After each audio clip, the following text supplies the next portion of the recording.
श्री विष्णु भगवान की जय हो। बोले श्री राधे राधे। आज हम भगवान से प्रार्थना करते हैं कि सभी भक्तों के घरों में सुख शांति हो, सभी अच्छे शुभ कर्म करते रहें और प्रेम से रहें। सभी भक्तों से प्रार्थना है अपने इस चैनल को सब्सक्राइब करें, शेयर करें और ये कथा जरूर सुनते रहें। आज हम आपको कथा सुनाते हैं श्री कपिल देव जी के द्वारा अपनी माता देवहूति को 3 तरह के ज्ञान बताना।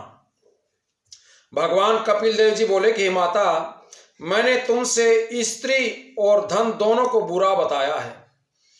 इससे आपके हृदय में यह संदेह प्रकट होगा कि संसार के सभी जीवों की उत्पत्ति स्त्री से होती है तथा सुखों की प्राप्ति धन से होती है।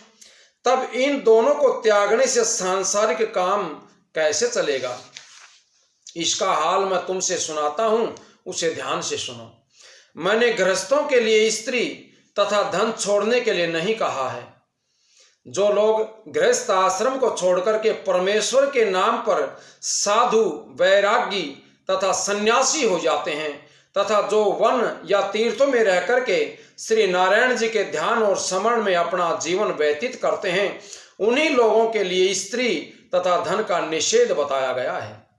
जो मनुष्य गृहस्थी है तथा जो गृहस्थ आश्रम में रह करके श्री नारायण का भजन और स्मरण करके भवसागर से पार उतरना चाहते हैं, अपनी विवाहित स्त्री चाहे वह सुंदर हो अथवा कुरूप, अतिरिक्त अन्य किसी स्त्री से प्रीति अथवा प्रसंग नहीं करना चाहिए। गृहस्थ मनुष्य जितना भी धन धर्म के द्वारा कमा सकता है, उसमें कुछ धन परमेश्वर के नाम पर दान देकर के बाकी से अपने परिवार का पालन करना चाहिए। पाप से कमाई हुई करोड़ों की इच्छा भी कभी अपने मन में नहीं रखनी चाहिए।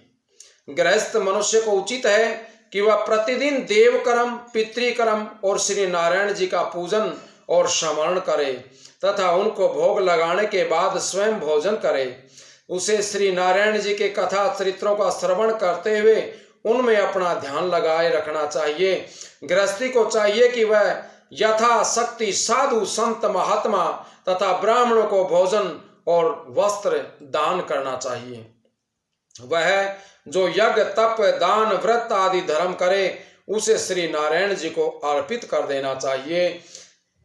गृहस्थी मनुष्य को गृहस्थी में रहते हुए भी अपना मन सबसे विरक्त रखना चाहिए। इसके विपरीत वैरागी तथा सन्यासी मनुष्यों को सन्यासी संसारी सुख का त्याग कर देना श्रेष्ठकर होता है। अब तुमसे हरि भजन गृहस्थ के लक्षण कहता हूं, उसे सुनो। जिस प्रकार कमल का फूल जल में रह करके उससे अलग रहता है, उसी प्रकार हरि भगत गृहस्थी को भी ये उचित है कि वह गृहस्थी में रहते हुए भी अपने मन को संसारी माया से सदैव विरक्त ही बनाए रखे। जो गृहस्थी इस प्रकार का आचरण करते हैं तथा अपने हृदय में सदैव श्री नारायण जी का ध्यान लगाए रहते हैं, वे मृत्यु के पश्चात सूर्य मंडल में होकर के वैकुंठ लोक को जाते हैं। अब अज्ञानी गृहस्थों के लक्षण भी सुनो। हे माता, अज्ञानी गृहस्थ देवता और पितरों का पूजन, यज्ञ, दान, पुण्य आदि कुछ भी नहीं करते हैं। वे श्री नारायण जी के गुणानुवाद तथा कथा, चरित्र, भजन, स्मरण और कीर्तन से कोई स्नेह नहीं रखते हैं। वे केवल अपने परिवार को पालने और अपनी इंद्रियों को सुख पहुंचाने में ही अपना जीवन नष्ट कर देते हैं, परंतु श्री नारायण जी की भक्ति के बिना उन्हें कुछ भी सुख प्राप्त नहीं होता है। ऐसे लोग मृत्यु के पश्चात चंद्र मंडल में होकर के पितृलोक को चले जाते हैं। वे कुछ दिनों वहां रहकर के फिर संसार में जन्म लेते हैं। उत्तरायण, सूर्य शुक्ल पक्ष तथा दिन में मृत्यु को प्राप्त होने वाला मनुष्य सूर्य मंडल में होकर के वैकुंठ को चला जाता है और दक्षिणायन, सूर्य कृष्ण पक्ष एवं रात्रि में मरने वाला मनुष्य चंद्र मंडल में होकर के पितृलोक में चला जाता है। वहां अपने कर्म के अनुसार सुख भोगने के पश्चात उसे फिर संसार में जन्म लेना पड़ता है। पापी मनुष्य नरक में रहने के पश्चात 84 लाख योनियों में जन्म लेकर के अनेक प्रकार के कष्ट उठाते हैं।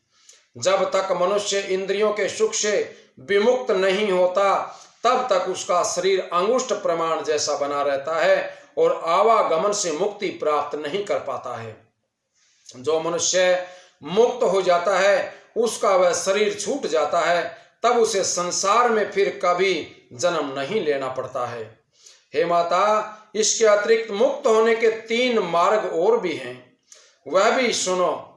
पहला ये कि जो मनुष्य वेद शास्त्रों में लिखे हुए वर्ण धर्म अनुसार अपने वर्ण के लिए उचित कार्यों को करता है वह बुरे कर्मों से दूर रहता है।